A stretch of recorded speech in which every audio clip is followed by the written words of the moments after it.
Hi hello welcome to our channel friends. ఇప్పుడే Kannappa trailer release అవ్వడం జరిగింది. దాన్ని చూసి వెంటనే వీడియో చేద్దామని స్టార్ట్ చేసేసాం.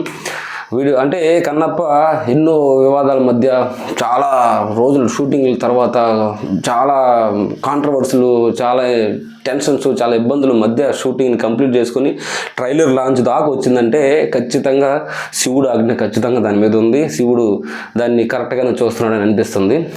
శివుడు ఆజ్ఞ లేకపోతే చేయమైనా కొట్టదు అని అంటారు పెద్దోళ్ళు. అది నిజమే. శివుడు ఆజ్ఞ ఉండడం వల్లే ఇంత జరిగింది. ఇన్ని ఆటుపోట్లు, ఇన్ని ఇబ్బందులు, ఇన్ని సంవత్సరాల షూటింగ్ తర్వాత ట్రైలర్ రిలీజ్ అవ్వడం, లేకుంటే సినిమా రిలీజ్ అవ్వడం జరుగుతుంది. దీని మీద మెయిన్ హోప్ ఏంటంటే, నేను ట్రైలర్ చూస్తున్నప్పుడు కూడా ప్రభాస్ ఎప్పుడు వస్తాడా మాత్రం చూశాను. ప్రభాస్ ఎంటర్ అయిన తర్వాత 2-3 షాట్లు ప్రభాస్ ఉన్నాయి, చాలా బాగా ఉన్నాయి. అండ్ ప్రభాస్ డైలాగులు కూడా ట్రైలర్లో ఉన్నాయి. అండ్ కన్నప్ప ట్రైలర్ అసలు విచిత్రంగా నాకు నచ్చింది. ఇప్పుడు దాకా కన్నప్ప నుంచి వచ్చిన ఏ విషయం కూడా నాకు అసలు బాగా ఒక్క పాటలు తప్ప ఇంకేం నచ్చలేదు. దీంట్లో కన్నప్ప ట్రైలర్లో వాళ్ళు చేసుకున్న, లేకపోతే ఇన్ని వివాదాలు వచ్చిన తర్వాత దాన్ని సరి చేసుకున్నట్టున్నారు. ట్రైలర్ చాలా బాగుంది, నాకైతే నచ్చింది. అండ్ మ్యూజిక్, బ్యాక్గ్రౌండ్ మ్యూజిక్, అలాగే పాటలు చాలా బాగున్నాయి, పాటలు బాగా కొట్టారు. అలాగే మ్యూజిక్, బ్యాక్గ్రౌండ్ మ్యూజిక్ చాలా బాగుంది. ప్రభాస్ ఎంటర్ అవగానే ప్రభాస్కి సపరేట్ బ్యాక్గ్రౌండ్ మ్యూజిక్ ఉంది. ఆ తర్వాత విష్ణు గారికి కూడా మంచి బ్యాక్గ్రౌండ్ మ్యూజిక్ ఇచ్చారు. అండ్ అక్కడక్కడ విష్ణు గారు ఆ కన్నప్ప పాత్ర, ఆ స్లాంగ్ కానీ, లేకపోతే అదంతా ఆ సినిమాలో ఆ వాచ్కం కరెక్ట్గా నాకైతే నచ్చలేదు.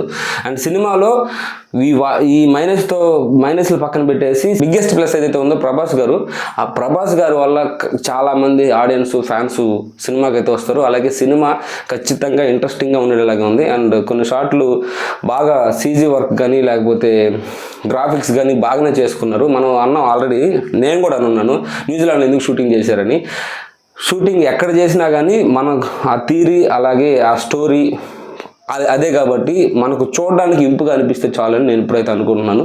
అండ్ ట్రైలర్ వచ్చిన తర్వాత సినిమా మీద పూర్తిగా ఒపీనియన్ అయితే నాకు మారిపోయింది. అండ్ తొందరలో సినిమా రిలీజ్ అయిన తర్వాత, అండ్ సినిమా రిలీజ్ అవ్వకముందు ఎప్పటి నుంచో కూడా ప్రభాస్ ఫ్యాన్స్ చాలామంది ఈగర్గా వెయిట్ చేస్తున్నారు. అండ్ ప్రభాస్ కోసమే ఈ సినిమాను చూద్దామని చాలామంది అనుకుంటున్నారు. ఇంకో విషయం ఏంటంటే, శివుడు భక్తులు కూడా ఈ సినిమా కోసం వెయిట్ చేస్తుంటారు. శివుడు అంటే కన్నప్పని ఎలా చూశారు, మనకు ఆల్రెడీ తెలిసిన కథ. కన్నప్ప మన భారతదేశంలో, మన రాష్ట్రంలో, మన దగ్గర ఉన్న ఏరియాలో జరిగిన స్టోరీ. దాని గురించి కథలుగా చిన్నప్పటి నుంచి చెప్పుకున్నాం, ఆల్రెడీ సినిమాలు తీశారు. అలాగే మెయిన్ ప్లాట్ పాయింట్ చాలా సింపుల్, భక్తుడు కాకుండా ఉన్నవాడు భక్తులు ఎలా అయ్యాడు. దీన్ని ఎలా చూపించారనేది విషయం.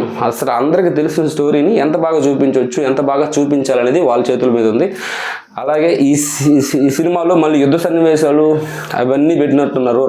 రక్తపాతాలు అవన్నీ వర్కౌట్ అవుతాయా లేదా సినిమా రిలీజ్ అయిన తర్వాత చూడాల్సిందే. ప్రభాస్ ఫ్యాన్స్కి అయితే ఇది పండగనే చెప్పాలి. ట్రైలర్ చాలా బాగుంది. Thanks for watching. బై.